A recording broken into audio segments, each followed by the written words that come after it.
Okay, everybody, how you guys doing? We're going to look at the government today in the Middle Ages, kind of see how things are being ruled in Europe after the fall of Rome. And that's one of the big goals we want to see today. We're going to cover right around 600 years or so of history and see how things go from having the Roman Empire with the emperor, all that kind of stuff, to kind of the kings we think of. We think of the Middle Ages, like King Arthur and all those kind of crazy things. We're going to start off here right after the fall of Rome in what is now France. And the people that lived there were people called the Franks. And the first big ruler we're going to talk about is this guy right here, a guy named Clovis. And Clovis was a Frankish ruler. The Franks were one of these Germanic tribes that had fought against Rome and ruled all over different parts of Europe. The thing about Clovis is that Clovis wanted to unite the Frank people. He got all the groups together, all the little tribes that were Frankish people together, and brought them into modern day France and kind of made them one big group, one big empire. And the biggest way to connect him that he did was through Christianity. He kind of tried to spread Christianity. He himself was baptized and started spreading Christianity all throughout the Frankish people, sometimes by force. If you didn't become Christian, bad things could have happened to you. And his line is kind of the first big line of Frankish rulers, kind of a dynasty, if you will, that rule in modern day France. And he's kind of the starter of that group. Another very famous guy was one of his ancestors, a guy named Charles Martel. Who's this guy right here, very, very famous Frankish ruler. He was the guy who actually fought against the Muslims in the Battle of Tours as the Arab empires were invading from Spain into France. Charles got the nickname of the Hammer, one of the greatest nicknames in all of history. And he led this battle. He was a very good ruler, great in terms of administration and fighting. But his big thing is that he led the Franks against the Arab Muslims in the Battle of Tours in 732 and stopped the spread of Islam into Europe and kind of keeps Christianity become part of Europe. And we're going to see Christianity become a big part of European history as we go through this whole trek here. Probably the most famous ruler in all of Frankish history was a guy named Charlemagne. He was in the line of Charles Martel. He was a Frankish king. His father was a guy named Pepin the Short. And when Pepin the Short died, Charlemagne and his brother were supposed to be co-kings or co-rulers. Mysteriously, Charlemagne's brother died somehow. We're not really sure how he died. Most likely, Charlemagne murdered him. It's kind of one of the ways things work in these early kingdoms. Kind of back to the Roman Empire, if you want to become the king, you get everyone else out of the way, kill them off, make sure that you stay in charge. One thing Charlemagne did in 768, talking 300 years now after the fall of Rome, is he conquers much of Europe. He goes around, invades a whole bunch of Europe, and kind of makes a brand new empire, if you will. It was a very violent time. If you weren't Christian, you could have been punished for not becoming a Christian under his rule. But he kind of became the new emperor, where he kind of ruled over almost all of Europe, unites it all together under one crown, under one rule for the first time since the time of Rome. Now, during the time of Charlemagne, there's something called the Carolinian Renaissance. Basically, we have this little time of learning. The funny thing about Charlemagne is that Charlemagne was illiterate. He could not read or write, but he insisted on learning happening in his empire. Okay, he made sure all of his kids and grandkids went to school. He himself took lessons from monks and priests on how to read, how to write, all those kind of things. He never really learned how to, but he also pushed for books to be copied. The old books from the Greeks, the Romans, etc., in the Bible, he wanted those books copied. And so he had monks work hours on end copying these books down so they'd exist and be a part of his empire. He also invented, or had invented, a form of writing, kind of make a new form of writing from Latin that they could use to copy these books. Everyone could read it with his empire. In fact, he was crowned something called the Holy Roman Emperor in 800 AD by Pope Leo III, kind of uniting the Catholic Church and the rulers of Europe. And so now you kind of see how the church is involved with the rule. And so Charlemagne becomes kind of that new emperor, that new ruler, by the time he dies in 14 AD. Unfortunately for Charlemagne, his kids can't keep things together.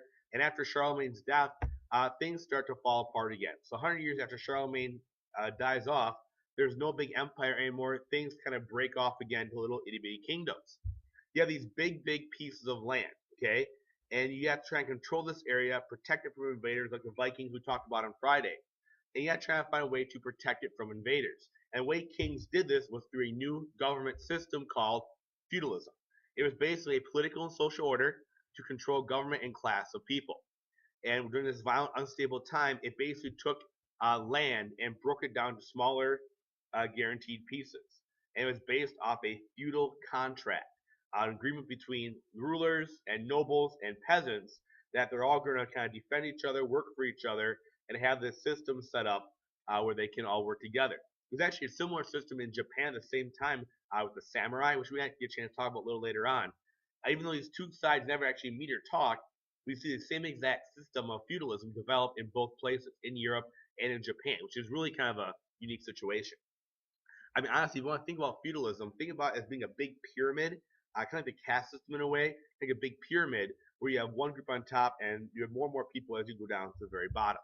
And it's also the king, first of all. The king obviously was the royal. He held a huge piece of land. As a king, you could only marry members of other royal families. Okay, and he needed lots of help to rule these big, huge pieces of land.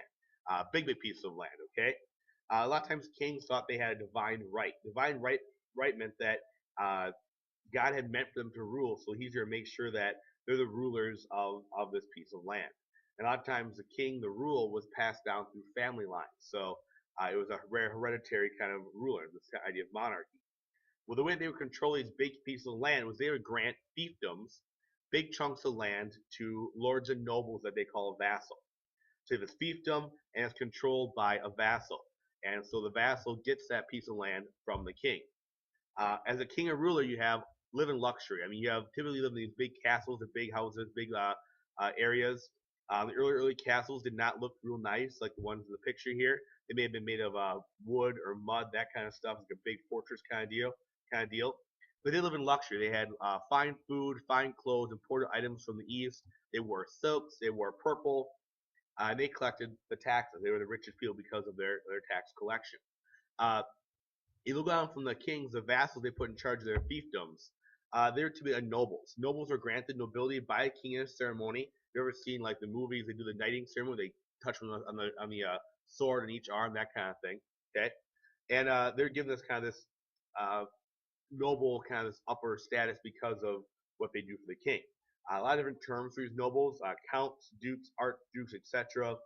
They were church people, but they're given control of a large piece of land. And when you think of land as money. The more land you have here, the richer you are. The thing that the vassal had to do, the vassal had to promise to help defend the king and kind of swear an allegiance to him. They did this in a ceremony. And basically, when the king needed help to defend his lands, he went to the vassal and make sure that the vassal helped defend him. Now, since the Lord has this big chunk of land, he's going to give out pieces of land to knights. And knights are going to be the people that are going to be his soldiers to fight for the king. So it's kind of this big, kind of almost like a big step ladder. You have the kings on top, then the nobles, and then you go on to your knights after that. I mean, here's your knight. They're kind of a lesser nobility. And they're given a same honor, a very special ceremony. They're really just soldiers on horseback. They're the heavy soldiers on horseback. They had gotten the stirrup from the Mongols in the east. That way they could ride on horseback. They use all different kinds of weapons to fight on horseback, wearing the armor, all those kind of things. Sometimes we're talking 35, 40, 50 pounds of armor they'd be wearing when they go into battle. They were getting pieces of land and built little castles for themselves. Some were really, really rich. Some were actually really, really poor. And then they would make sure they would fight for the vassal and then for the king. So their job was to get this piece of land, and in turn they had to defend the vassal and the king that they had, and also kind of police the area, kind of be the go-to for trouble in that area. Now, on the very, very bottom are the peasants. The peasants live on a manor, on a knight's manor, and basically they farm the land for their vassals, whether it be the noble, whether it be the knight, in their fiefdom. And typically they're either peasants who were free or they were serfs. If they were serfs, they could not leave. They were basically like a slave. As a serf, you were tied to that piece of land. You had to stay there basically your entire life. And you paid taxes to live on that land. And your tax was typically in food. You grew your crops, your barley, your grain, you had your cows, etc. And the way you paid your tax was paying either in gold for the food you sold, or you paid actual food to your noble. Also, the other thing you had to do, you had to fight in the army to be on your land. So when a knight went to battle, he would need foot soldiers to back him up. And so you had to serve in the army as a spearman or as a bowman, and go fight. A lot of times peasants were very, very poor. Typically, they had barely enough to survive on a daily basis. Some were in town, some were out in the countryside, but most during this time were out in the country. And we're going to see around 1000 AD or so, though, people start moving into the towns. Now, we'll go more about the feudal system a little later on. We'll go more into this next Tuesday, probably. Now, things we see a different age in the Middle Ages. Uh, After the year 1000, we call them the High Middle Ages because we have a more defined king. Actually, more power goes to the kings at their time, and we start hitting more of a modern age, and government changes a little bit.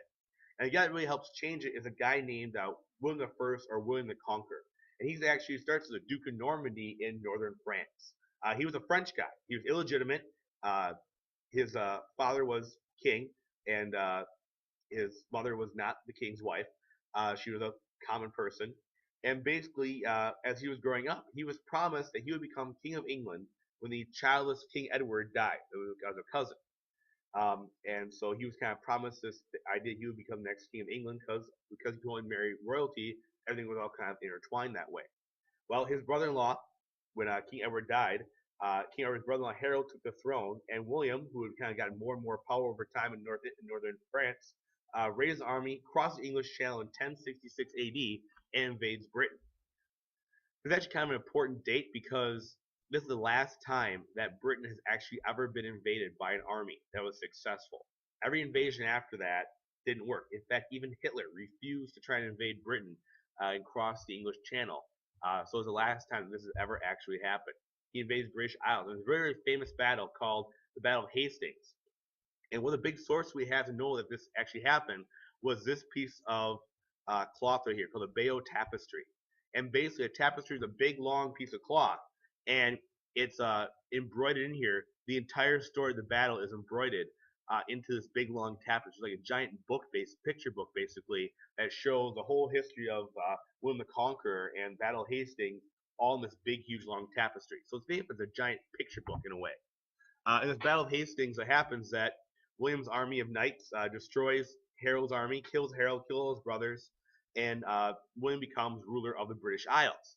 Now, remember, William isn't a British guy. He's not an English guy. He's a Norman, okay? And the Normans were from France, from Normandy. The people that were ruling in Britain at this time were Anglo-Saxons. They were from Germany. They didn't speak English. They spoke a form of German. Typically, William took land, added to his kingdom, and different guys revolted and became the ruler of this big group. The biggest thing we see out of William is we see the formation of the modern-day English language. The Normans spoke a version of French. They mixed in Norse from Vikings who had moved in, Anglo-Saxon, different German words, Latin words that were still there. You mix it all together, and you get the English language. And so we can thank William the Conqueror for the creation of modern-day English. He also had a new way of keeping track of things. He had a census called the Doomsday Book. Basically, he kept track of everything in here. How much land you had, how many horses you owned, how many crops you grew that year, all those kind of things. In this Doomsday Book, in case the end of the world came, everyone knew what you had. Basically, he develops what's now called modern-day England. Even though he was a French guy, he is basically the father of modern-day Britain. So it's kind of a unique feature that way in terms of what he did. Over time, things start changing more in Britain. We have a royal court, and kind of the idea of laws changed a little bit. Typically, a royal court was run by the king and his people versus all local lords. Originally, just kind of criminal law stuff like murder, theft, that kind of thing. But over time, Henry II, another king of England, in the 1100s, adds more power to it about property cases, and they decided not to use common law, and they decided to use common law. Common law meant that law was not written down. It just understood that you would know what things were right and wrong. And as cases came up, they'd make a decision, and then they would use that decision to base the rest of the laws. And so over time, eventually, we take these common law cases that are just kind of based off like common sense, basically, and replace them with local courts and written law codes. And so over time, the laws even change in Britain as well. There's one big famous document that comes out of this in 1215 AD, something called the Magna Carta, and basically it's a document that the English nobles get mad when King John, who was a king of England in 1215, is doing things without their permission. He jacks up all the taxes on the nobles to fight wars, and eventually make him sign an agreement to ask them for permission. We're talking more about Magna Carta in class on Monday and Tuesday, guys. Here are your basic notes for this part. Make sure they're done for Monday. Thanks a lot. Enjoy your weekend. I'll see you guys.